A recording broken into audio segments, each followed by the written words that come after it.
So I earlier this month in Spook 'em Up month, I was really proud of myself. I for once actually said, "Here's the movies we're doing. We're going to do like the fourth movie we'll do, last one of the month, Hocus Pocus. It'll come out on Halloween." And then I realized there's 5 Mondays in October, so this is going to come out the week before Halloween. And it was really set up pretty well. Like it's about Halloween in Massachusetts. Yes, where most of us are from. Some of it, well, we're all from, but who's not from Massachusetts? We don't all still live in Massachusetts. That's what I say. Oh, wow. Yep. Not to point fingers. I'll leave.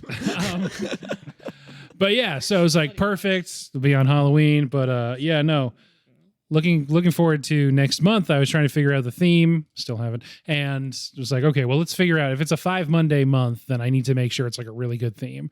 And I was like, wait a second, this is a 5 Monday month. So the 4 that I had mentioned before, Poltergeist, The Thing, House, and Hocus Pocus still happening. The 5th one might be it. All right. Do you want to do Scream? I haven't seen Scream. Let's do Scream instead. I feel like that'll be more fun. Can I just scream the whole time? Yeah, I guess. If that's the price.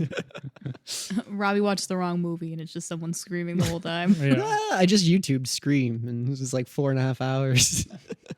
So yeah, so it's my bad on the date mix up. So instead you'll have Hocus Pocus for a whole week leading up to Halloween. Maybe that's better. So it will be for SEO. Yeah, I guess, silver linings always. Anyways, you guys know I don't know how to start the podcast yet. So it'll either be apologizing for not knowing how to look at a calendar or something along the lines of I put a spell on you and now you're listening to Late to the Movies. Waiting for it to land. I did a little. I said waiting for it to land. Mm-hmm. This is a podcast where my friends and I get to fill in our movie blind spots. Every week we'll pick a movie that either I or a guest hadn't seen before and really should have by now. This week the movie is Hocus Pocus and Hocus Pocus 2. 29 years apart, right? 94 and 93 and 2022. When I watched it the first time we were talking about that, it was weird they didn't wait to do the 30 years, but it's fine. I don't know. Yeah, well, they need the money now. Oh yeah, Disney. It comes back much product placement that they really need the money right now. So it comes back every about 30 years, Robbie. Sometimes it's like 27, 29, whatever. Right. You never know. My guests, your guest, everyone's guest this week, left right across your podcast dial. We got Ray. Hi. Pretty good. Greg. Hey. Jordan. Hi. And Robbie. Jordan, this is your second episode, so back again. Wasn't too bad last time, I guess. It wasn't. Good. We always start by talking about, what have you guys been watching lately? But let's try and make it thematic. Did you guys seen anything spooky lately? I guess. Not really, I feel like. Oh, okay. We rewatched a couple Stephen King movies, actually. Okay. Because we watched Misery. We watched The Shining, The Green Mile. And then just to round out, I had to watch Shawshank Redemption. I don't know why. Yeah, sure. Just some of the best King movies. I dig it. You watched some King adaptations too, I know. I did. I read it, and then I was compelled to watch the movie, part 1 and 2. And hot take, I liked part 2 better. So hate on me on the internet. I don't care. That is definitely not the consensus. Yeah, well, they're wrong, and they didn't read the book. Probably not.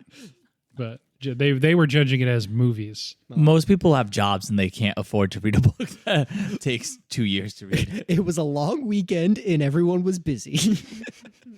Fair enough. Jordan, have you watched anything cool recently? I mean, I've been watching Netflix documentaries. Nice. Anything good? I got stuck on that Jeffrey Dahmer thing. Yeah. So a lot of people did. We watched the really horribly named one, and then also the more true crime, not dramatized one. The good one. Yeah. You watched Dahmer Monster, the Dahmer story? Dahmer Monster Dahmer story. Yeah. We watched that one. I thought that one was interesting, but way too over dramatized, because I actually didn't know much about Jeffrey Dahmer other than that he was a serial killer. And it's just so graphic and horrible that you really didn't need to show any of it to make me horribly uncomfortable. And so it was, I don't know, they showed way more than I needed to. And the other one that was just like them telling the actual story and going over the tapes and stuff, I thought was better. Yeah. Yeah. Cool. I watched the tapes too. I like that one a lot. I did not watch the dramatization.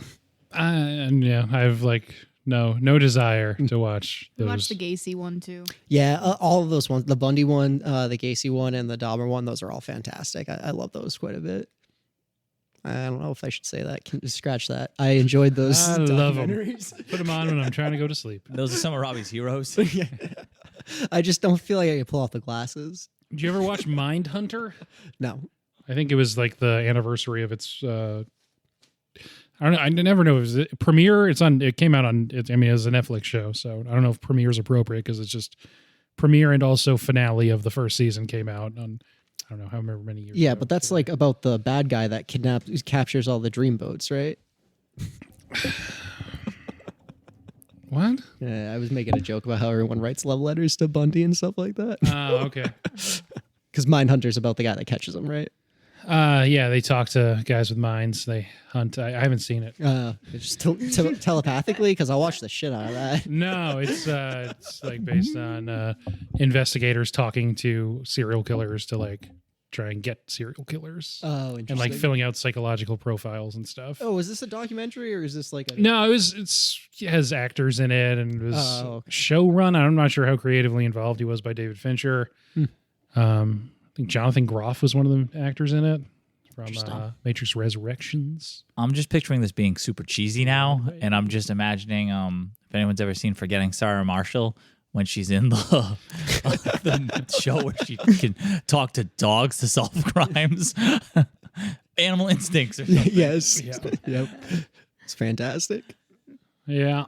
I've been watching a lot of horror stuff. Halloween, as we're speaking, Halloween Ends came out today.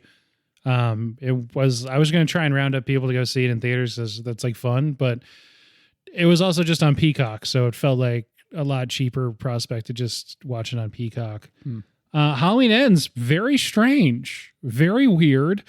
The titles have the same font as Halloween 3, which is the infamous one that isn't about Michael Myers. Or anything that the other movies are about. That was the one where they were attempting to make it an anthology and just do something completely different. All the other Halloweens have the same like title font, except for Halloween 3 and now Halloween Ends. So I think they knew they were doing something pretty divisive with this one. I thought it was a pretty bad movie that I liked a lot. Okay. I don't know how else to put it. Like as a movie, it's barely functional and there's a lot of things that go nowhere and aren't explained and kind of don't work at all, but like I still liked it. And like now going to sleep and then waking up, I'm like, yeah, you know what? I had a good time with that movie. So I don't know. Yeah. It's like a solid 2.5 star movie that I really liked. I don't know. That. It's every sci-fi movie I've ever watched. It takes I don't want to spoil it because it just came out. By the time this episode comes out, it'll be out for a week, but for the people in the room, it literally came out today. So, but some of the other ones, the sort of weird narrative paths that they follow that have like people make fun of for going and having like a supernatural cult that gives Michael Myers powers and stuff. And the 2018 reboot this is the end of the trilogy of Halloween, then Halloween Kills, now Halloween Ends, was really praised for just being like back to basics, pretty ground level, just a direct sequel to the first one, ignoring everything else. It's just Michael Myers, he's just a dude. This one doesn't do that, let's say. This one makes some choices. All right. Michael Myers isn't in it that much, so pretty weird. What did they do with Halloween 3? Like how you said that was like... Halloween 3 is called Season of the Witch, and that was their attempt to say, okay, we're done with Michael Myers, but we're just going to say Halloween, and here's like a horror movie about something that happened on Halloween. Okay. And they were just going to make it like an anthology series. So there was a witch was the bad guy in it? No, Season of the Witch was about masks that killed people. Oh my God. But not Michael Myers mask. There was like a witch mask and a pumpkin mask and like a skeleton mask. They could have just used them. And the masks that killed people were powered by Stonehenge. Of course, yep. And they were activated when a specific commercial jingle played, and it turned children's heads into bugs. Love it. Like Oogie Boogie. Yeah. Oh, yeah. And people loved this movie. No, it was extremely divisive at the time. People were really disappointed, but it's one of those things that over time people were like, actually, that one's like the second best one. So That can't be true. Seems like the Halloween series is mostly bad. So the first one's amazing, but sorry, I didn't mean to cut you off. It sounds like some kind of like Mad Libs thing. Like, Yeah. let's build a horror movie. Let's Stonehenge and turning into bugs and Commercials. commercials. Yeah, everyone knows that Stonehenge hates commercials. I haven't watched it in a while, and I think the last time I watched it, it was still not considered good by the internet yet, so I think it was an ironic watch, so I don't have all the details. I think it's literally they put like a tiny shard of Stonehenge in each mask, Oh my god. and that's how they're powered. It's something like that. I'll check details and take that out if I'm wrong. But Stonehenge is involved. It's fantastic. But yeah, very much nothing to do with Michael Myers or Laurie Strode. Moral of the story, don't take pieces out of Stonehenge. Yeah, it's the new movie's strange is the takeaway, but it's, I appreciate a big swing, and it takes a couple really big swings. None of them connect, but it's it does have like a satisfying final showdown thing, but it's funny. Michael Myers is mostly just like reacting to things throughout the movie.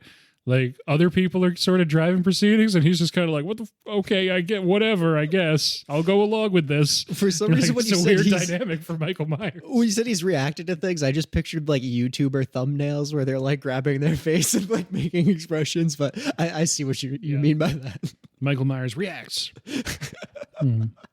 Whoa, nasty kill, bro. Yeah, a lot of horror stuff coming out recently. I did watch Werewolf by Night since last time we podded, which I think we mentioned it maybe. That's the Marvel Studios thing that just came out with Gael Garcia Bernal.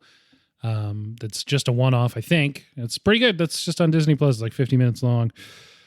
Midnight Club, the new Mike Flanagan show, is out. I'm about a third of the way through it. Oh, nice. It's pretty good. It's not my favorite Mike Flanagan miniseries on Netflix that has midnight in the title, but it's second. All right. Well, I really like the first one, so Yeah. It had nothing to do with that one. It just happens to be two shows in a row that both have midnight and one other word. gotcha. Anyway. Also, each episode this month for Spook 'em Up month, I'm watching something on the streaming service Shudder and talking about that. And the one I watched for this episode is Phil Tippett's Mad God. Do you guys remember talking about Phil Tippett on a different episode? Dinosaur I do. supervisor. Dinosaur Supervisor. The dinosaur supervisor in Jurassic Park, worked on RoboCop, Star Wars, a bunch of different things. Starship Troopers. Wow. Phil Tippett has been working on a movie called Mad God for 30 years. I think technically came out in 2021, but not wide, and just got on Shudder over the summer. So I'm counting it for 2022. Whatever. It is a mostly stop motion, with no dialogue, 85 minutes of kind of phantasmagoric, super bleak dystopian future, extremely gross, very, very bleak, worth mentioning twice. Pretty, I guess, scary, but mostly just disturbing.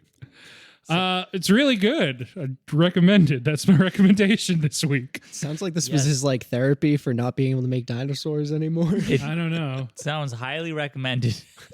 Really good. It's got 90 something on Rotten Tomatoes. It's it's Now- fucking weird as hell, but it's good. You said he's been working on this for 30 years? Yeah. Is that just how long it takes to make an 85-minute movie in stop motion? It's that, and also like it's his own project. He's like the credited director of it, and I think maybe writer too. And it was what he was doing on his own time in between projects, basically, that he was like actually getting hired for. So it finally came out. He finally finished it. Good for Phil Tippett. I think he's like in his 80s now. He can move on with his life. I never want to work on anything for that long.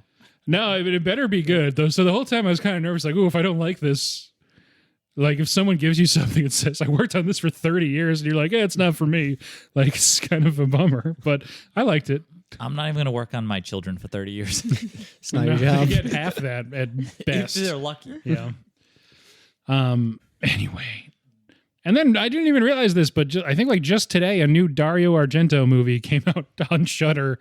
Dario Argento, the OG of Giallo. See what I did there? It's this iconic, masterful 70s and 80s Italian horror filmmaker. Suspiria is probably the big pull because it just got remade with Dakota Johnson a few years ago. Opera. But Giallo is a genre of Italian slasher that's like really stylish, really violent, and he's like the dude. And so you'd think him making another movie would be a big deal. It's his first one in like 10 years, but apparently it's like reactions seem to range from this is terrible to like, okay.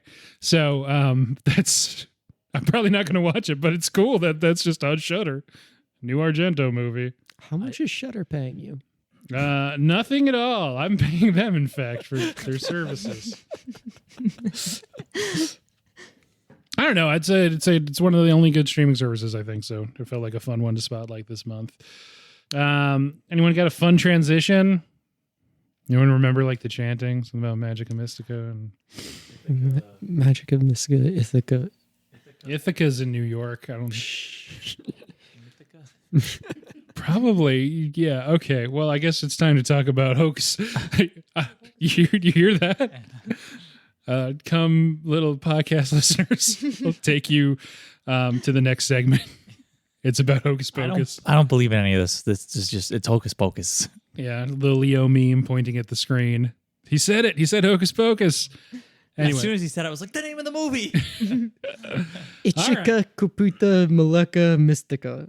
I don't like what he's doing over there. Yeah, they He's weaving some spells and shit. I don't like it. Yeah, like it's all written in spell language too. It's creepy. Ah, English. It's a Pinterest board. I don't know. Okay. All right. Well, each something I'm trying to get better at doing is saying before we get into the plot summary, like, do you have a familiarity with this movie? Is it your favorite movie? Do you kind of hate it? Have you ever heard of it before? So this is a movie I've watched a lot. I think that's probably true of a lot of people our generation, especially area, besides at least one person in this room.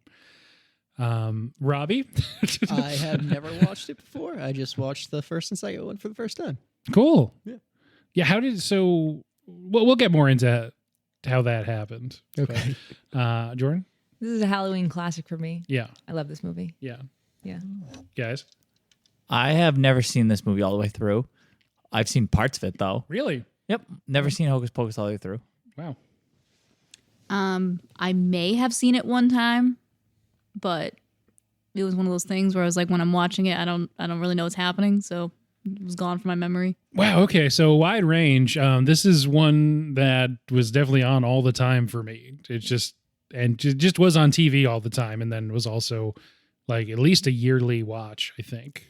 Catching most, if not all of it on TV or like specifically on the VHS or whatever growing up. Yeah. Robbie, you want to give us a plot summary? We'll just do the first one first. Okay, we can do that. Yeah. Go for it, dude. All right, so you start off, it's like the 1600s, something like that. Yeah, 1600s. And there's a dude that wakes up. His little sister's running into the woods, and they're like, where's my sister? And they're like, they're summoning. And he's like, all right, I'm going to go towards that big glowing light. And he runs into the woods, and the witches have a sister. They're trying to get an age spell so they can be young and pretty forever. It doesn't stop them. Sister dies. Kind of dark for a Disney movie, but that's cool. He gets turned into a cat. They kill the witches, but they say if a virgin lights the candle on Halloween, comes back to life. Guess what happens on Halloween? Virgin from California lights the candles. He's trying to get this girl to like him, blah, blah, blah, blah, blah. It's like a B-movie romance plot thing. 20 seconds. And then they come back to life. They steal the book. They're trying to hide from him. The witches go and cast a bunch of spells and stuff. They're running around. They think they catch the witches in a boiler. They escape. He opens the book, they get the book again, and then, they have a showdown in the cemetery. They end up stalling him until the sun comes up, and the witches die. And then the cat dies, and he gets to go back to heaven with his sister. Yeah, sounds about right to me. You went 5 seconds over, though, so we will have to cut off the ending and make it sound like you just stopped talking. But all right, that's okay. fair. So, as you guys well know, the Salem witch trial is one of the most needless and catastrophic losses of life in American history. What this movie presupposes is maybe they had it right.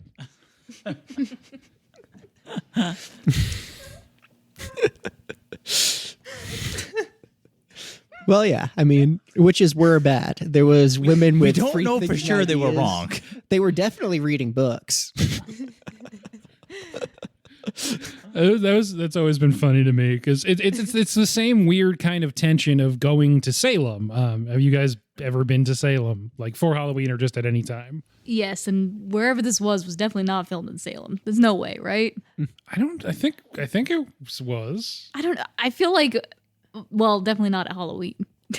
Well, it's hard. It would be harder to do it then. Yeah. There's like 10,000 people in Salem on Halloween. Yeah. It wasn't and- as big in the 90s. Yeah, maybe okay. it's after this, it definitely helps. So yeah, if you haven't been there before, Salem's weird because it is like a actual city with some shops that aren't related to witchcraft, with a legitimately world-class art museum in the Peabody Essex Museum, and then some of the most tacky tourist trappy witch-related shit you will ever see, which again presupposes maybe they had it right.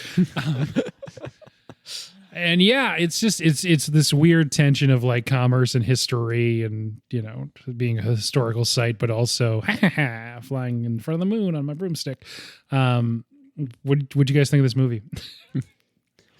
I thought it was an enjoyable movie. I mean, I'm not going to nominate it for the Oscars. What'd you say? So I thought it was an enjoyable movie. Enjoyable, okay. Yeah, I just thought it was like a fun childhood, like, I don't know. I think it was good for what it was. Guess we got to fill an hour. I mean, Well, that's not all I have yeah, to say. it's fine. What do you want from me? Well, yeah, I don't know. We can get into it, but Right. yeah, I mean, I've never really been a huge fan of like Disney original movies. I don't know if I'm probably not I don't know. That's not the majority opinion, but I don't know. It was better than I thought it was going to be. It was darker than I thought it was going to be, so I kind of enjoyed it. Yeah, they're all about eating kids. Yeah, I am also not a big fan of like Disney original movies, and it kind of gave me that vibe. But I also thought it was fine. It wasn't bad, but it like didn't blow me away or anything. I think it would have been better if I had seen it when I was younger.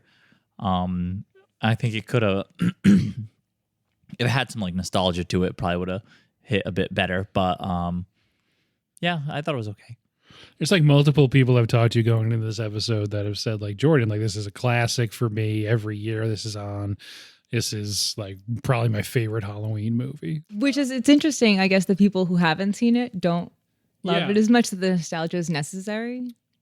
I don't know if it's necessary. I thought it was a very good movie. Not a very good movie. I thought it was a very enjoyable movie. I didn't have a bad time watching it. I tried to rewatch it again last night to get ready for this, and I got about halfway through, and I was like, I don't think I can watch this again. But it was, it was funny in parts, and I just did think it followed that like classic Disney storyline, which did bring back some nostalgia for me, which I did enjoy those movies, unlike some people in the room. Yeah. I feel like this is one that I could add to like the Halloween rotation. Yeah. Like when I don't want to watch like a horror movie but still want to be in the mood for Halloween. Like I feel like I could throw this on and it would be Yeah, it's like Scooby-Doo level, Yeah. kind of a little bit above that, but not like, Michael Myers or anything. Yeah, so this is probably actually the most interesting outcome because I think there is, for a lot of people like our generation, some rose-tinted glasses maybe looking back on this movie that is objectively, or I maybe consensus, not being a kid at the time, people who weren't kids at the time don't think it's that good of a movie.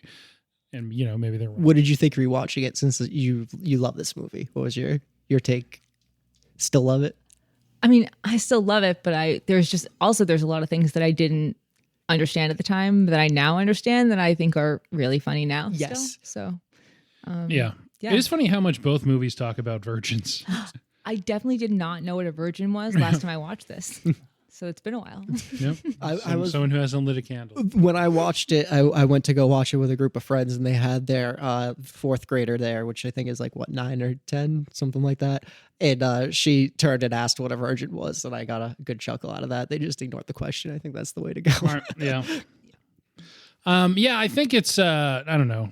I like the bit. If you're going to dress up as a cop with like really accurate costuming on Halloween, I think it's a good bit to make the kid say he's a virgin in front of everyone. That was pretty funny. That was pretty funny. It's a good bit. I did really enjoy that. Yeah, it's a good bit. I really liked that police officer was just some dude in a costume because he like didn't really need to be. He could have just been a police officer and done all the same stuff. But the fact that after he was like, yeah, I thought I was a cop. Yeah.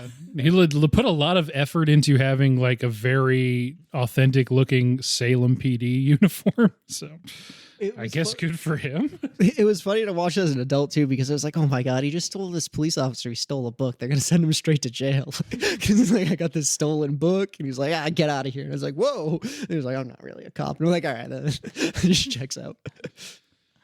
Yeah. So this is, this is definitely a big movie for me growing up. I remember there being, now you can Google everything, but I remember there being like endless debates over whether that guy's name was Thackeray or Zachary, having never heard the name Thackeray before. Yeah, the subtitles just told me. I was like, Thackeray, what the hell's wrong with him? Like, oh, it was olden times. We were commenting on that name too, but I was like, it's old, I guess, but Thackeray. His name is Zachary Beans. I don't know. Like, there's a lot. And I think it's okay to say we're also going to talk about the second movie. And I just feel like as far as the stuff in this movie, there's just a lot more of it, and it's more dynamic with the talking cat and the different like family dynamics with the kid and his sister, Thora Birch, and like the romantic subplot too, which is just completely absent, all of that from the sequel. So I don't know. There's like a cat, and they're like, oh, is that him? And they was... So he's just like, no, it's a boring cat. There was a romantic subplot in the other one, and it was that like this person has like kind of an idiot boyfriend. Yeah, that guy wasn't like a main character though. No, he has like 4 lines. I thought he was gonna playing some kind of role, and he just did not. I thought that was very interesting choice. It was kind of funny. I did like that he was like, wait, when I make fun of you all the time, that's being mean. Just like, yeah, that one. Speaking of movies with like a Disney Channel original movie vibe, the second one has a big decom vibes. I feel like, very special episodes. We're learning lessons.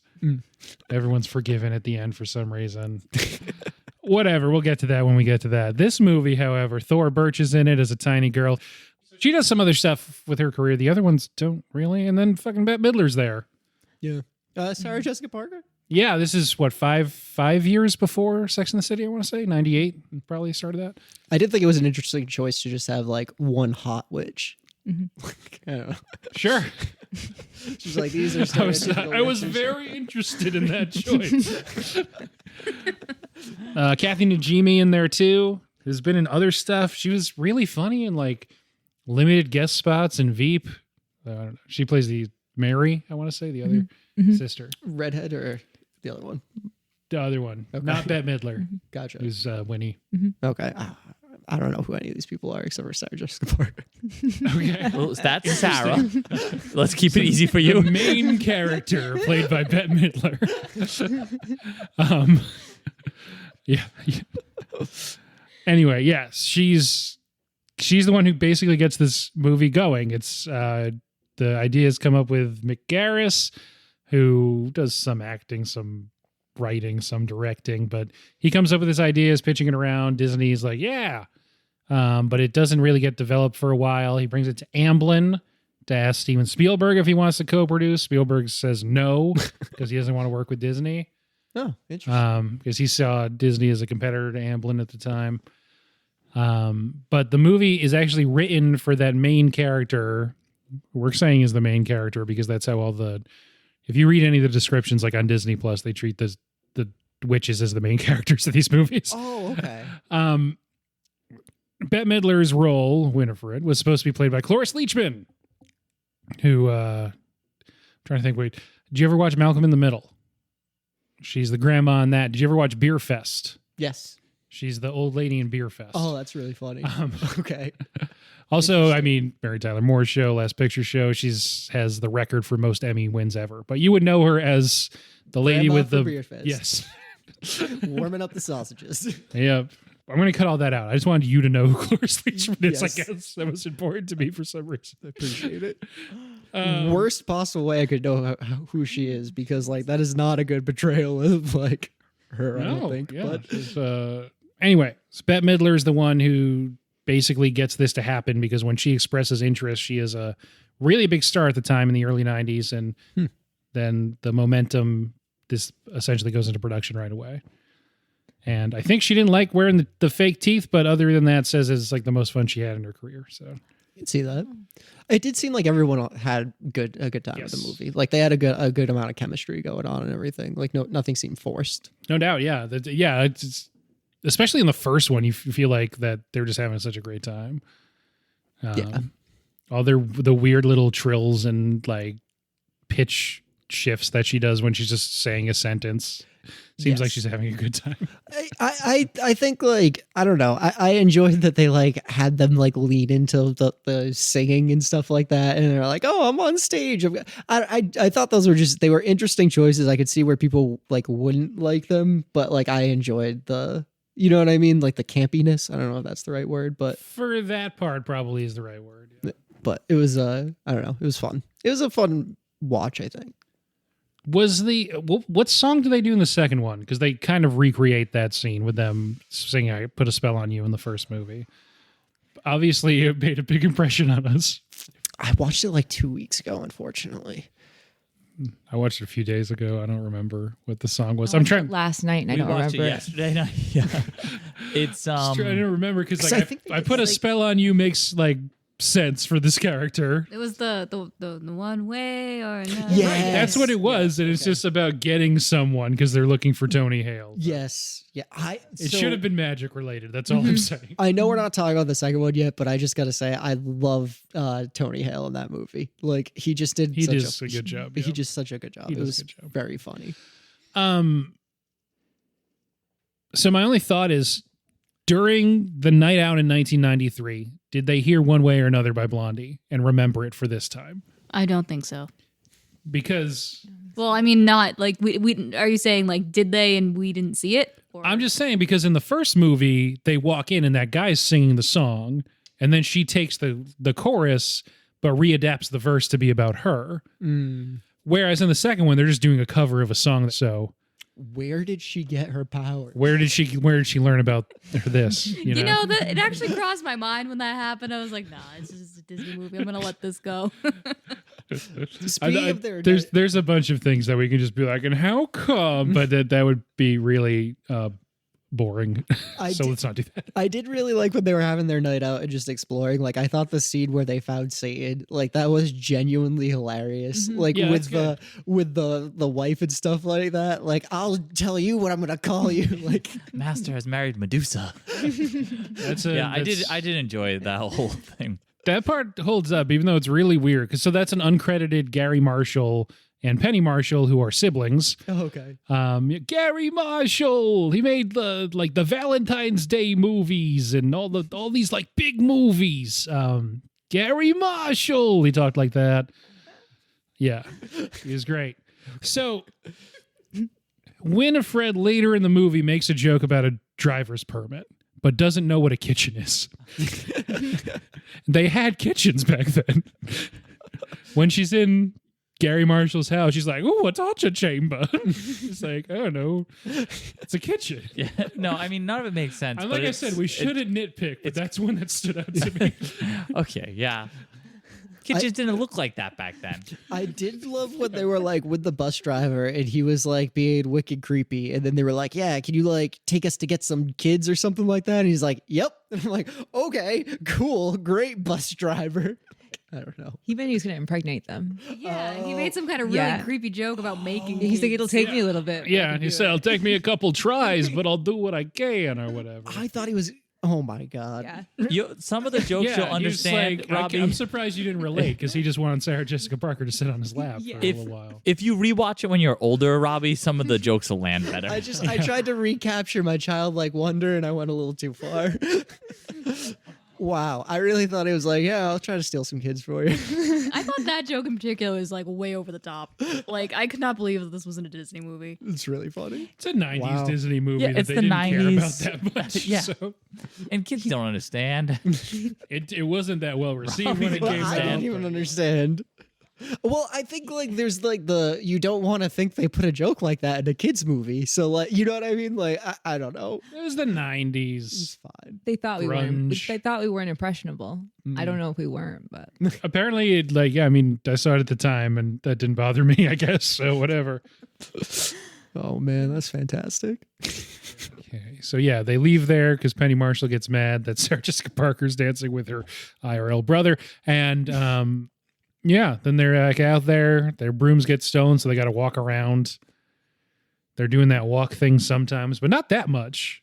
No, only occasionally do they do their weird walk. I think that's when they're like searching for. That's when they make when he makes the comment to like these are children. They just have costumes on. Yeah.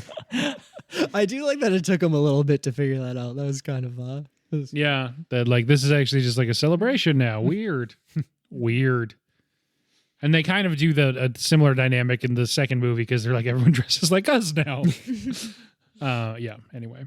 So yeah, this movie also has Doug Jones in it, not the former senator from Alabama, but why did you look at me when you said that? I know you were thinking that. Doug Jones, the actor, he's in this movie. He plays Billy Butcherson, and he's in a lot of. It's the zombie. I just went to like The Boys. I was like, wait, Butcher wasn't in this. No. Isn't he also Billy Butcher? Carl Urban is Billy Butcher in the TV show The Boys. This is the movie that we watched for the podcast. Yeah, like very recently, Billy Butcherson. He's in both movies. This is what we're talking about right now. He's in both of these movies, both times played by Doug Jones, who I'm bringing up because and I'm not going to say it's because like other movies we could have been talking about, but he's like Guillermo del Toro's prosthetics makeup guy. Okay. So he played the fish man in Shape of Water. He played some of the ghosts in Crimson Peak. He plays Abe Sapien, another kind of fish man in the Hellboy movies.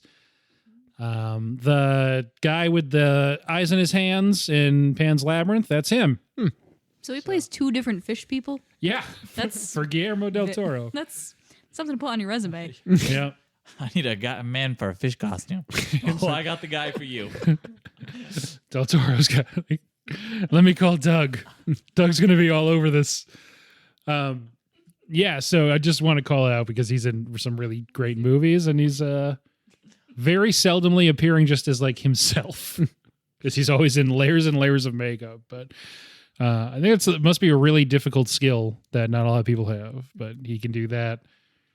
I guess he's like to prosthetics what like Andy Serkis is to mocap. Well, yeah, that is supposed to be a thing, right? Like people like freak out if they have too much like prosthetic makeup on. Yeah, I could see that. Got too much shit on me. I did really like the zombie. I thought he was pretty fantastic. Yeah, he does a good job. It's the movement. You got to have like specific movement down. So it's not just the prosthetics, but he also has like the kind of like that's how a zombie would move, I guess. Joints don't really work. Yeah, exactly. I like that. He turns on Winifred at the end. Yes. I don't really know what changes to make him turn. I don't think anything changed because He's just like, oh, I'm over this. I thought that from the beginning. Like it seemed like he wasn't really trying to get them. And she told the story before they introduced him of how like she sewed his lips shut and killed him and stuff. And I was like, why would he want to work with her? And then like as soon as he gets the knife and he's like, thank God. Like it seemed like he was trying to say like I don't know, like help me or something like that. Probably like right. He didn't seem super aggressive, I guess. That's fair. That's how I felt the whole time too. I assumed he wasn't like turns out he was just like hey, wait for me, guys, the whole time. But he's a zombie, so like he's It is so much you scary, can do. yeah. You just look terrifying. The two goon guys, they're like in their 40s, right? yes, at least. You mean Ice? Yeah, Jay and Ice, who I thought was like a Jay and Silent Bob thing, but this comes out the year before Clerks, so I don't know why those guys map 1-to-1 with Kevin Smith and Jason Mewes. But Clerks is a Jay and Ice thing. yeah, I guess Clerks is a Jay and Ice thing. Yeah. Like Ice even had like the long coat and like backwards hat. Like, I fucking didn't really weird. appreciate that they had these two 40-year-olds who were going to beat up an 8-year-old girl for her candy, I think. Yeah, like how are you not the ones embarrassed in this situation that you're like stealing candy? I think from people children? just looked old in the 90s, right? Yeah. That my thing was like, why are you stealing candy on free candy night? Like you could just go get candy. Yeah. And I guess they starved to death because no one's going back to that house again. They're still there in the epilogue. Oh, it's too bad for Jay and Ice. Ice. So 90s. I was also impressed that his shoes fit Ice. 'Cause I think Ice was 2 feet taller than him. At least, yeah. Hey, kid, you got any smokes? No, I'm a freshman. Well, what can you give us then? I like your cross trainers. Like, what is your deal, dude? I did think it was kind of messed up that they left him in the cages. Like he took his shoes back and just left them there. Like witches like eat people, man. Like you're just gonna leave them there? I'm not gonna risk my life to get these bullies out of a cage when they were like the witches were still around at that point. Yeah, but he went back and took his shoes. You know? Priorities. Takes 2 seconds to take your shoes. You'd have to like figure out the cage. And, Could take 10 seconds to get him out. Don't want to waste that time. Nah, fuck those guys. Oh, one thing I do want to say is I love movies that just take place over almost real time. It obviously takes place over 14 hours, counting like the day before. But I like when it's just like one night thing. I like that. I feel like that's a really dynamic way to do a thing. The first Halloween's like that. And the first Hocus Pocus is like that. Hocus Pocus 2 is not like that. Halloween Ends is not like that. But anyway, just a shout out for keeping things on one night. It's better. Yeah. Was Hocus Pocus 2 not one night? I thought it was. Was it one night? Yeah, I thought that was one night. Yeah, I just felt like it was too messy for me, I guess. It was just one night. It was like exactly the same time frame Oh, as God, this one. yeah. It's just, they go out to the woods and then they're back and then Tony Hale's doing some shtick. They go to the house and Sam Richardson's doing some shtick on stage wearing like a wizard hat. That just felt like a 3-day event for me. That was a weekend. That was a long weekend in my mind. No, you're totally right. That's one night. So Hocus Pocus 2 is in the good books, I guess. Shout out to movies that take place on one night. It's a good thing. We made him begrudgingly do it. Yeah, you know what? Honestly, it blended with. I watched that and then I watched Halloween Ends, basically. So Fair. I guess they blended together. Whatever. Forget it. For those of you guys who watched this as children, were you traumatized when that cat got hit by a bus and crushed? Because it was kind of graphic. Yeah, it is pretty graphic. It's the reinflation of it, I think, is worse because they actually have like bone cracking sound effects. Yeah, it was kind of horrible. I was like, whoa, this is pretty intense for like a kid's Disney movie. There's a couple like really unflattering sound effects that they use when Kathy Najimy does stuff too that I thought were really rude. I'm not going to call out any particular moments, but there's a few in there. I thought they were really rude. So you didn't have Ren watch this with you, but are you going to show it to her before Halloween's over, or do you think next year? I wouldn't be sure. I might throw this one on for her because I just like putting on different things so she can like see different things, and she might like this one because she likes spooky stuff and witches and zombies and shit like that. I feel like it'd be fine for kids. I don't think there was anything that was like crazy. Honestly, I think it might be hard for her to keep her interest. Okay, that makes sense. It takes a bit to get going. I think the opening's actually pretty good in the first one, and then that's I guess tides you over until stuff starts happening. It might be a little slow for kids these days. Yeah, I did like the opening. I did like the relationship with the brother and sister, like you said, kind of the subplot stuff going on, and that I feel like a lot of that was in the beginning, and I did like that. It made sense. I feel like they had to do something like that because I knew it was going to be the same thing as the beginning with the sister's going to try and the witch was going to kill her, and then the brother's got to stop it, kind of thing. Yeah, we all liked it. I really liked like the portrayal of the witches in this because I wasn't expecting it to be like Satan worshiping, like children eating kind of witches. And then I was trying to think about what other movies I've seen witches in, and I can't really think of any. Blair Witch Project. Besides that one. Yeah, they're pretty fucked up in that. And you don't see the witch in that. The Witch, the Eggers movie with Anya Taylor-Joy.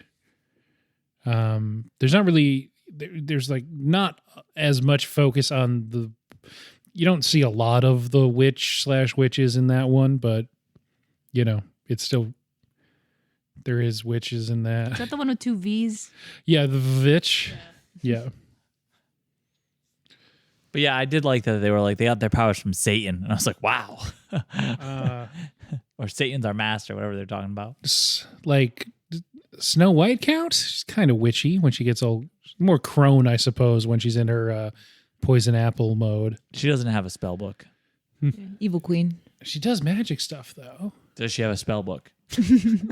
You're right. Broom Do you need a spell book to be a witch? or a broom? Let's consult the scrolls. Yeah, you need one of those for sure. Big Yeah. pointy hat or Black I think hat. you definitely need a spell. You gotta cast spells. She could even remember like 3 ingredients. They were like screwing up making the potion from memory. So I feel like they definitely need a spell book. My thought too when they were like, we have to try and make it from memory. I'm like, didn't you just make it like a day ago for you? And it was literally like at most 4 things. It was like dead man's toe, some of your spit from your own tongue, newt saliva, and like one other thing I can't remember. That cannot be right. That was pretty close to right. Robbie can remember and he can't remember the 3 main characters' names. So they should have been able to remember the potion. All right, well, I'm trying to make the potion, so obviously. I mean, he wants to know where Stay away from your neighbor's children. making the potion, turning these kids semi-translucent and just kind of sniffing around them, getting younger. super creepy. I really didn't like that. You just like physically suck their soul out. Yeah, that was a poor ASMR experience for me. Well, I googled it, and apparently it's 8 cups of lime sherbet, 4 cups of lemon lime soda, 2 neon drops of food gel, and black sparkle gel for decoration, and then 2 ounces of white rum. Oh, okay. For a while, I was like, oh, it sounds like the kind of stuff they made at kids' Halloween parties growing up, but not the last part. The last part was a twist. It's only 2 ounces, and there's like 8 scoops and 4 cups. I mean, that's enough for kids to have. I feel like anything you Stay judge away by, from children. you know, anything that the serving size is in scoops, you got to be careful about the alcohol. Well, it was just 8 scoops and then 4 cups of Sprite. What is that, like, I don't know, 2% alcohol? It's not that bad. It's too much. It's Too much. I mean, for kids, definitely. He's talking about making potions, about how the kids are fine. They like rum. 2 drops oil of boil, which is the one I was missing, dead man's toe, newt saliva, and a dash of pox. Damn it. Sorry. And then the last thing was add a piece of thine own tongue. They bit a piece of their tongue out and spit it in there. Yeah. Yeah. That Looked like feels it hurt. witchy. You can only make the Other- potion so many times. How much tongue do you have? Not a lot of witch movies. I think this is probably like the witch movie. I guess there's The Witches that they've tried to make a couple times, the Roald Dahl adaptation. Most recently, just I think last year with Anne Hathaway. Do we remember that? Might have been 2020. It sounds familiar. I kind of remember it. Yeah, and the Angelica Houston one that came out, I want to say late 80s, early 90s. Creepy. Practical Magic. It's like witches. Suspiria we talked about before. The Witch. That's really what comes up. You're right. I need The Craft. There really isn't a lot of witch movies. I think I'm thinking of like Sabrina the Teenage Witch. Yeah. Maybe like Bewitched. Like I'm thinking of like friendly like witches. Like that's what I think of what comes to mind when I think of like stories that you watch on TV about witches. What comes up on Google is Maleficent. So, Oh, all right. She's a fairy. She's not a witch. well, tell Google that. Get Google on the line. Hey, Google. Fuck off. You fucked up. Yeah, it was nice to just see some nice evil witches. Macbeth. There's witches in that. I agree though. I like these goofy evil witches. They were goofy. Yeah, I like goofy, but still trying to eat kids. I think that's a good balance. Not in life, but for movie characters. I agree. I thought it was a good balance. Like it was Yeah, still for like they were antagonists. fun and like I kind of like rooted for them a little bit, but they were evil, you know? Yeah. I don't know. I did like how stupid they were. Yes. When I watched the second one before I rewatched the first one, and I was like, man, they really dumbed these witches down. It's like dumb, and there's no reason to make them this stupid. And then I watched this, I was like, no, it's just pretty much on par, actually. This is how stupid they were. That's what I had said. Like I watched both of them back to back, and I felt like the movies were on par with each other. I mean, I didn't have the nostalgia, but I still felt like, all right, these were equally like enjoyable movies. I wouldn't say like they ruined it in the second one. It's a really tough balance for a kid's movie to have a character that feels, well, 3 characters, I guess, that feel genuinely dangerous for kids, but also not so abhorrent that they can't be a big focus of the film and still have like comedic moments. And it's a tough balance, and I feel like they actually do kind of pull that off. Yeah. At least in the first one. I didn't cut you off. Oh yeah. I mean, they had to be pretty stupid like they had to dumb down a lot though because they have like endless magical abilities and they have to be beaten by children twice. I can conjure lightning, but I won't. So what they don't have is watches. They don't know when sunup's coming. That's kind of all they got over them. And they need the book, and the kids can like play keep away with the book a little bit. They can't go on holy ground. Until they can? They went over holy ground. Yeah, they never stepped foot on it. When she did, she turned into a statue. Yeah, as soon as she stepped foot, she turned to stone. It took her a while, though. It did. She was falls kinda slow. down, she gets up, she crawls over to him, she starts sucking his soul out. Yeah, she should be like, wasn't there supposed to be a problem here? Yeah, no, She does turn to stone. It just takes a little while. Yeah, it takes a little while. it had to get through the shoes. The rubber insulated her from the holiness. Oh, yeah. That's what, Because the extra soul. so now that we're getting to more like, it feels like we're kind of plot-wise just about at the end. The final confrontation, they're flying around. Like you said, they can't really touch the ground, but they kind of do turn to stone, whatever. Sun comes up. Bye-bye. Go. Everyone explodes. They explode a lot better in this movie than the second one. They just kind of fade away. Whatever. Did you know that some people in France actually did dance until they died in the 1500s? Yes. Yeah. The dancing plague of 1518 in Strasbourg. Do you know this? This sounds fake. Nope. No. Everybody is confirming. Yeah, no, this is a real thing. There's like dozens of people that died. They just couldn't stop dancing. Speaking of another mass hysteria event, Yeah. and also because Winifred tells them to dance until they die, I feel like it was a good time to bring up the dancing plague of 1518 in Strasbourg. Then technically Holy Roman Empire, but it's in France. I did like that that's what she did, was she just told them all they had to dance, and then the movie ends with them all like really tired leaving. Yeah. So wait, the dancing plague, was this like was this a medical thing, or was this just like a party that they were It was doing? it was like this one girl. And the only reason I know about this is because there's an episode of Puppet History on it. So this information's from a puppet on YouTube. But it started That's with... where all the best information comes from, so that's all right. It was 100 people. There you go. But so wait, was this like a medical thing, or was this like a mental thing? Where Mass everyone was hysteria. just- okay, It's kind of a little bit of both, right? yeah. I didn't know if there was actually like, I don't know. I feel Mental health is real health, right? I don't know how many times we have to have this conversation. Yes. There he is, big therapy. over here. They're still trying to sort it out, but like that time, Still like, trying to sort it out. well, like what exactly? Francis had like one guy on this case for 700 years. Well, the historians are still, because like I mean, even the Salem stuff they've traced to mold in the bread, like could have been causing hallucinations. So when food safety was non-existent and there's no like buddy to test anything, for all you know, there was like too much lead in the water, or the gas they were using to light their homes was leaking, or just good old fashioned mass hysteria. One person could, like it's Yeah. just Yeah, I was thinking more along the lines of like the Freddy Krueger like original story, where it was like people got sick and like died in their sleep kind of thing. oh, I see what You you're know, saying. like I thought like maybe there was like some kind of medical spasm happening or something that made them die. Gotcha. It looks like it was heart attacks. Makes sense. Guys, how did we get this far away from Hocus Pocus? Magic. Can we talk about the second one a bit, maybe? Yeah, well, I want to transition now. But any final open-ended thoughts on the first Hocus Pocus? This is no, I mean it's off topic, but I don't think being turned into a cat for eternity would be that bad. It's just Okay. just a statement. An immortal cat, too. Yeah. I don't know why he didn't find a family sooner. Especially when he like could figure out how to talk too. Like it seemed like he couldn't at the beginning because Yeah, he we didn't need tell a timeline. When did he learn to talk? Was his family still alive? Well, these are people killing witches, though. I don't know that I would have been a cat. That would have Oh, been. It's like I gotta wait for this to blow over. It's not a time to be talking to people. That's fair. That is fair. That's fair. The ending of this movie is almost a shot for shot of the ending of E.T. Really? Yeah. I didn't see a spaceship at all. Well, there's no spaceship, but the mystical friend talking to the little kid and saying, "I'll be with you always." Literally a line from E.T.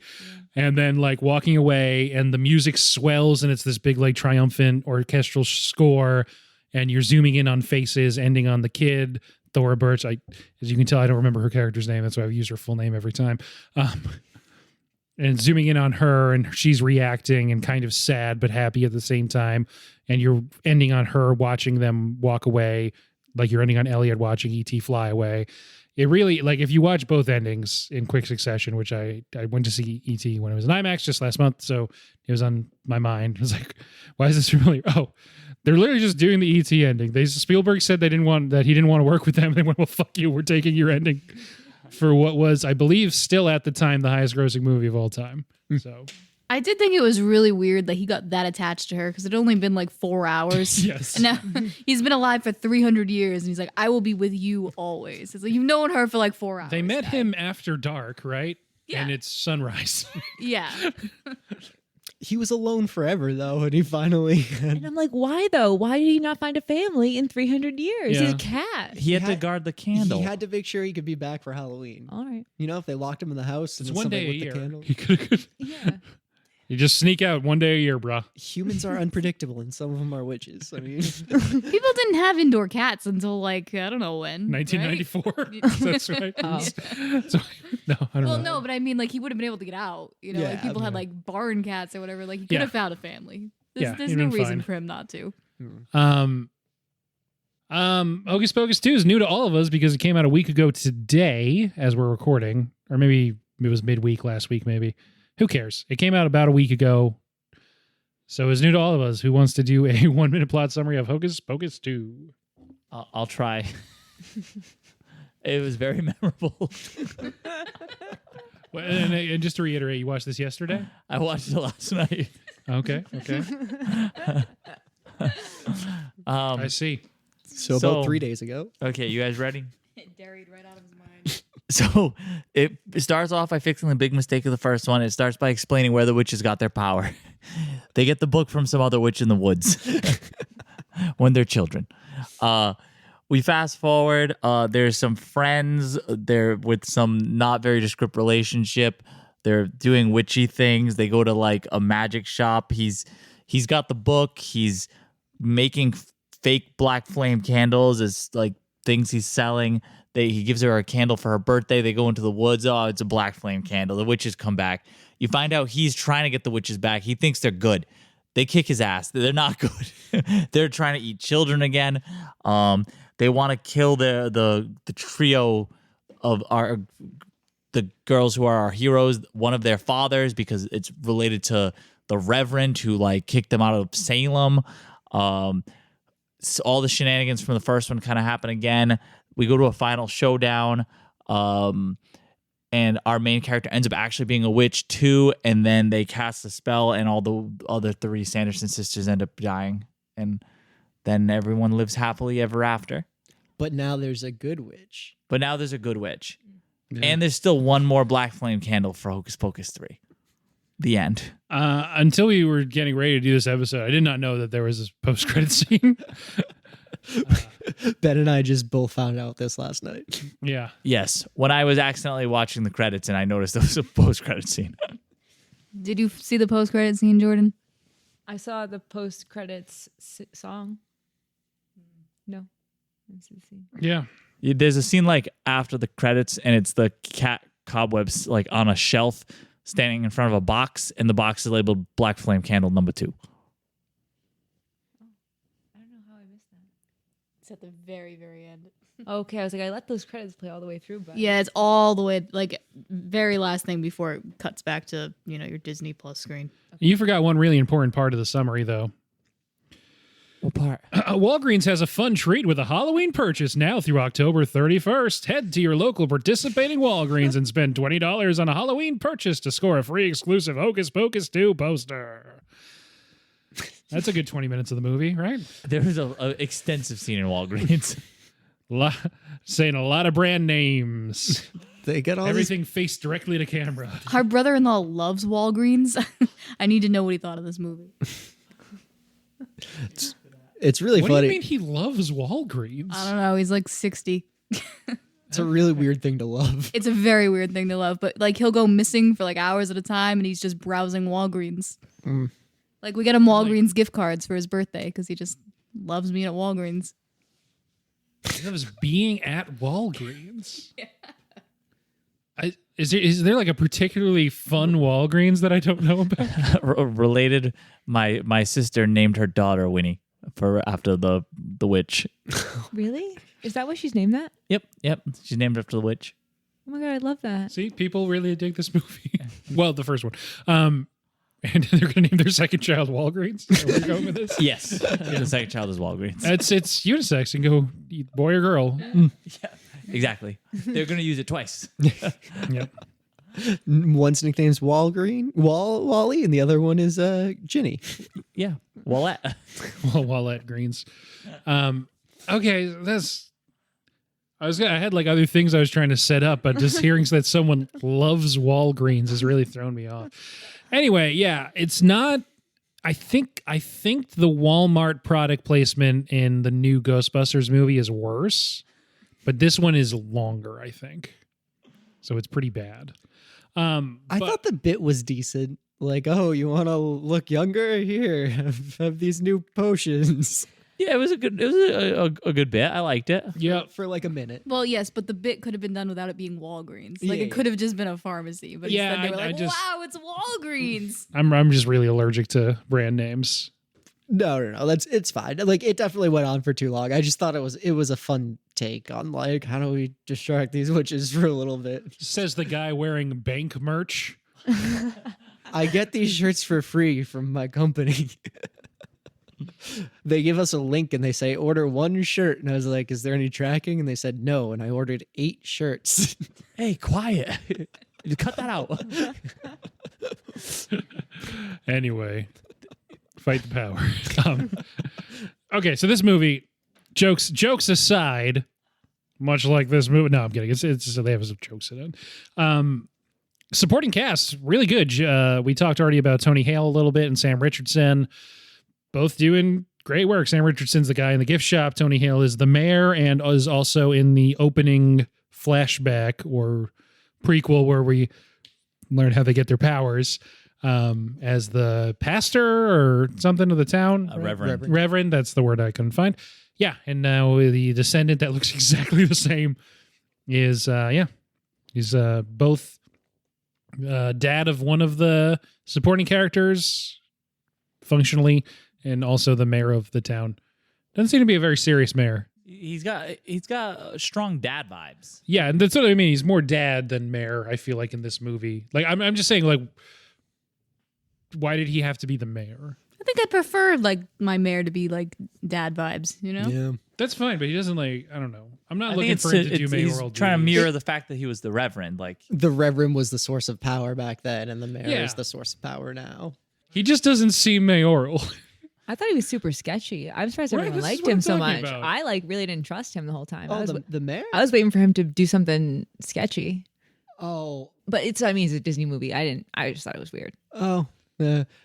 I like that actor, and I know him from Arrested Yeah. Development, and I wouldn't picture him of having like the ability to do something sketchy. To be honest with you, like I don't know.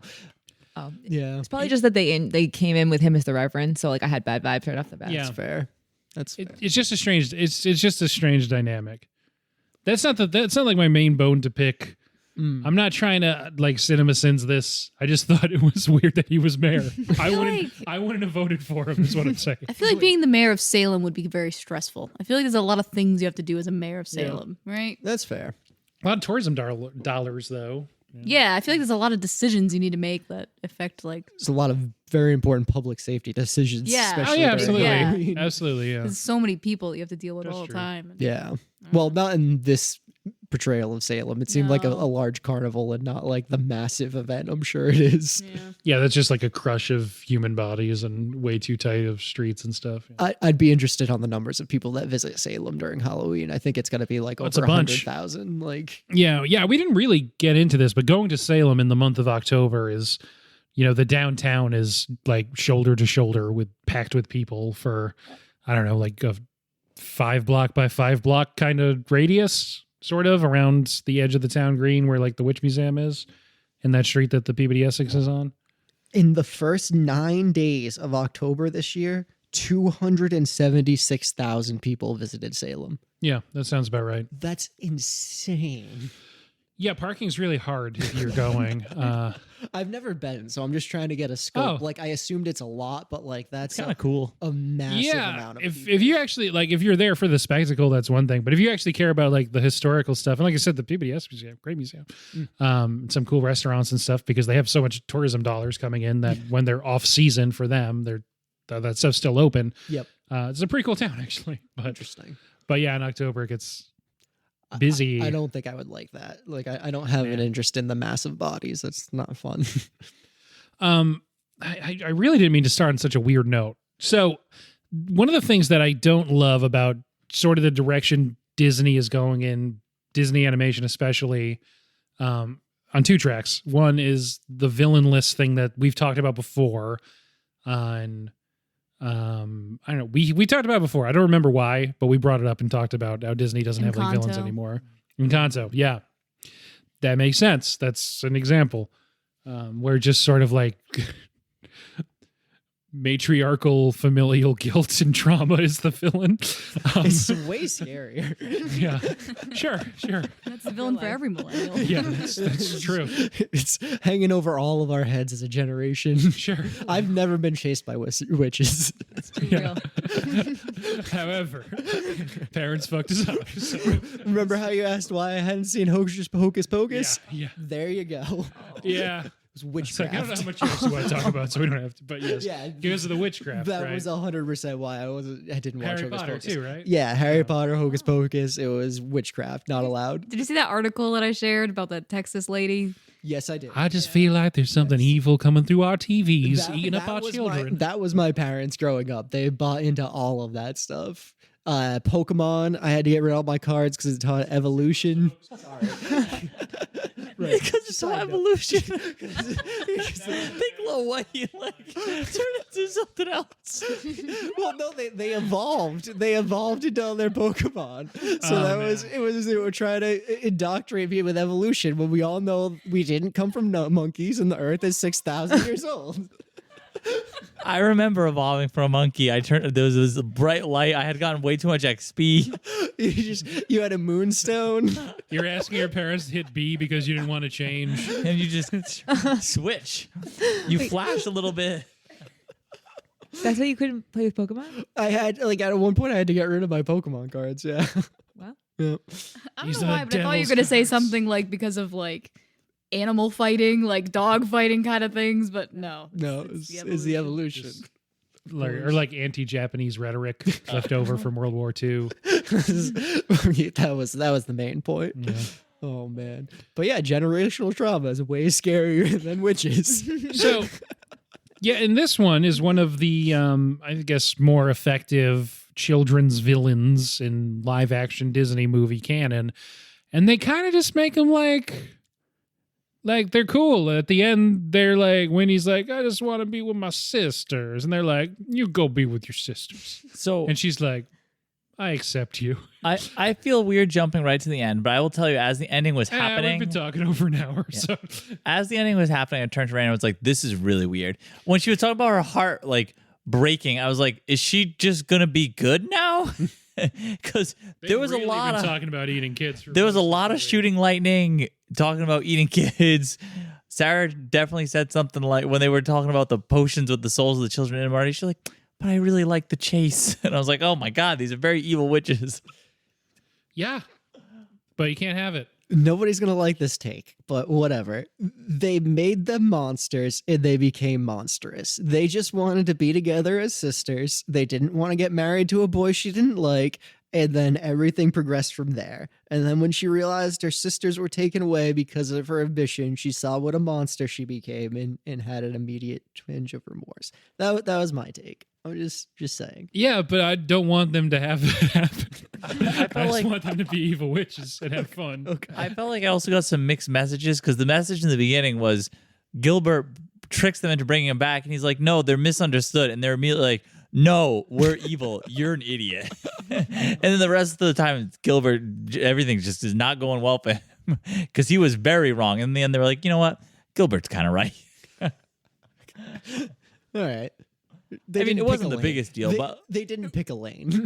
yeah, by the end, when it was happening, I was like, this is kind of weird. I mean, he did.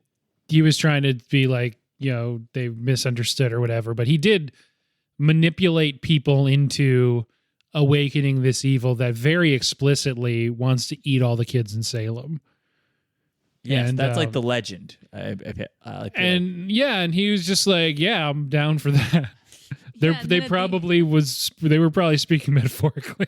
at It the end, happened they were just 29 like- years ago, so long ago. At the end, they were just like, "Yeah, we're cool with you, though. That's totally fine. It's fine that you tricked me into awakening this like See you major back evil." at the store. Yeah. Yeah, like what is that? For He's sure. like, "I'll give you 10% off." 20, no 10. Are they still gonna buy merch at that gift shop? That's what it seemed like. She's a witch now. She's gonna get her witch supplies. That's true. I do feel like we've only talked about the mayor and the end of the movie. But okay, so the other thing that feels like is missing, I don't know, I'm not a child, I don't talk to children. But He like said that really weird. Yeah, fuck them kids. teen movie, right? So there's like a romantic subplot in the first one, and there's not in this one. I'm not saying everything has to map 1-to-1, but like maybe there's a good reason for that. I'm not saying it's like a value judgment. It just seems strange that doesn't seem to be present in really any kids' movies that as a weird adult I see a lot of. Yeah, I feel like that's something they've moved away from. Yeah. But I feel like it's because a lot. I'm not of blaming times- this movie because it's like a shift, right? Yeah, I feel like I don't know. It's puts too much value on kids. Like you're not worth anything on your own. It's like you got to find this other person kind of thing, and they're moving more into like empowering on their own. For our entire life, we've seen that like heteronormative relationships are the most important thing that are possible. And you can't try to explore like gay relationships in a kid's movie or everyone will lose their mind. So like what's the middle ground there is like, let's focus on friendship and like, oh, by the way, also some relationships are kind of shitty. Like we're going to quietly push that off to the side and not mention anything about it. But like, it's kind of also there. I don't know. It's kind of an interesting middle ground, I think. Yeah, I think the way I introduced this topic made it seem like I've had negative feelings about it. But I was just saying, like, marking a pretty distinct shift in the 29 years between the movies, because I feel like it's very not unusual for there to not be that kind of plot in these movies today. And yeah, like you said, it's focused more on friendship and, apologizing. They apologize to their friends. The friend apologizes back. The witch apologizes to them. I think it also covers a probably important topic for younger kids, especially knowing how like even our friends were in high school that like sometimes you get so caught up in a relationship that you forget about your friendships. And like that's not something we've seen covered before. That happens in high school a lot. I think it's just a very important, a fairly important message at least. I don't know. Yeah. I think that was all right on. All right. Yeah. Unless Greg disagrees. I disagree. Yeah.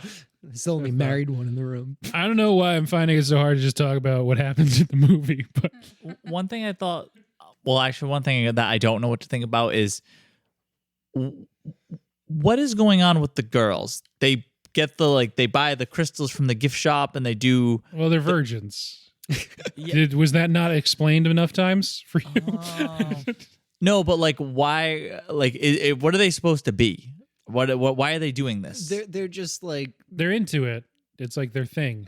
they're like LARPing kind of. Yeah. Okay. But like a lot of people do that nowadays is like it's really hard to put into words. I don't think there's a lot of people that practice witchcraft and there's a small sect that think they're actually doing witchcraft and there's another larger population that feels like they're finding comfort in rituals that are helping them self-actualize or whatever, but it's not actually doing magic. It's if I put these positive thoughts into the world and if I perform these rituals, it brings me comfort and it will help me build a better future.